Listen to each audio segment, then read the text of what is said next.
Did you hear? The Trump-Habba legal saga just dropped a brand new episode. Oh, I heard, and the plot twist is wilder than ever. Let's dive in. We explore the most dramatic political soap opera since the last time Donald Trump hired one of his own lawyers for a government job he absolutely should not have. Yes, we're talking about Alina Habba, Trump's former personal attorney, temporary U.S. attorney, and now temporary former U.S. attorney.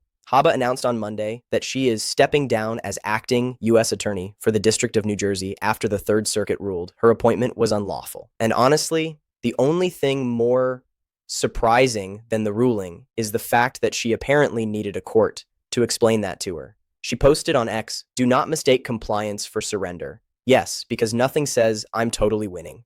Like stepping down from a job, a judge says you were never legally in. Attorney General Pam Bondi, another Trump ally in this ever-expanding political multiverse, said she was saddened to accept Habba's resignation. Of course she was. You don't just lose an acting U.S. attorney every day, unless you're in this administration, in which case it happens so often, the HR department probably has a pre-written template email for it. Bondi then immediately named Habba as senior advisor to the Attorney General for U.S. attorneys, which is political speak for you can't legally do the job you wanted, so here's an extremely fancy job title with no courtroom involved. Habba says she intends to return to the role if the ruling is reversed. Yeah, and I intend to become an astronaut if NASA suddenly decides my YouTube browsing history qualifies as flight experience.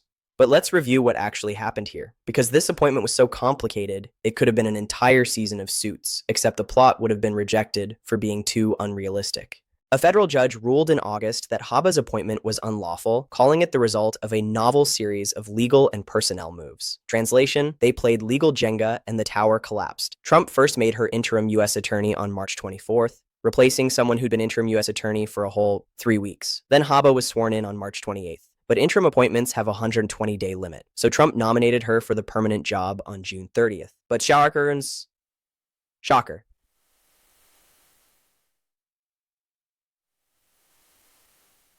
Yoke.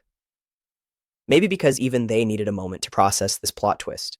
On July 22nd, federal judges in New Jersey exercised their legal authority and appointed someone else, her deputy. At this point, any reasonable organization would say, okay, thanks for playing, but not this one. Instead, the Justice Department under Bondi launched what the judge called a multi-step maneuver, which is polite legal language for, this looks like a TV villain trying to sneak back into the building in a different costume. Bondi fired the successor, appointed Habba as special attorney to the attorney general, and then slid her into the deputy spot, which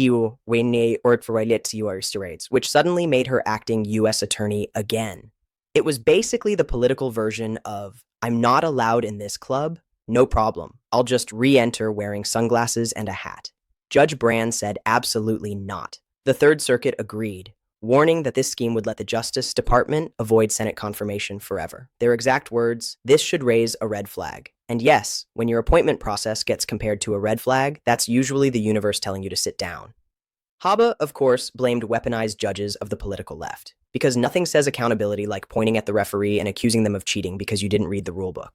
Meanwhile, the fallout was huge. Defendants argued she had no authority to oversee their cases, judges delayed trials, lawyers panicked, and all of this because the administration insisted on keeping someone in a job the courts repeatedly said she wasn't allowed to have. It's the legal equivalent of trying to microwave a fork and then being shocked when sparks fly. And here's the best part. Habba is not the only Trump lawyer whose appointment got thrown out. Another former Trump lawyer, Lindsay Halligan, also had her appointment as acting U.S. attorney ruled unlawful. She presented indictments against James Comey and Letitia James, but because she wasn't legally appointed, the indictments were dismissed.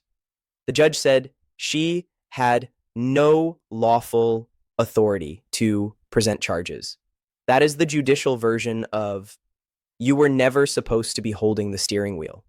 Even without her involvement, a grand jury rejected charges against Letitia James. And then you're a extremely rare move. So now the administration is attacking the blue slip tradition. Trump says that Democratic senators blocked Habba by refusing to meet with her. He says it makes it impossible to appoint a U.S. attorney that's not a Democrat. Yes, because the real villain here is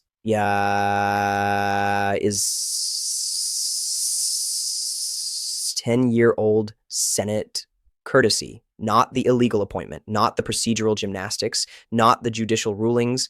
No, obviously the problem is tradition. And Trump warns that 7 U.S. attorneys might lose their jobs because of blue slips. Well, based on how the administration has been filling those jobs, that actually might be a blessing for the criminal justice system. So what have we learned today? We learned that Alina Habba was appointed through a legal obstacle course no court would sign off on.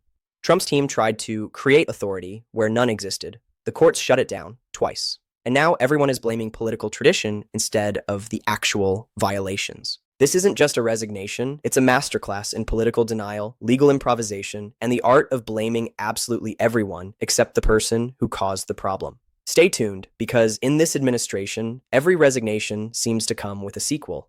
And I'm sure season 2 of the Alina Habba saga is already being filmed, probably in a basement office, with a sign on the door that says acting deputy interim something. Hit that subscribe button, because we're going to need popcorn for whatever comes next.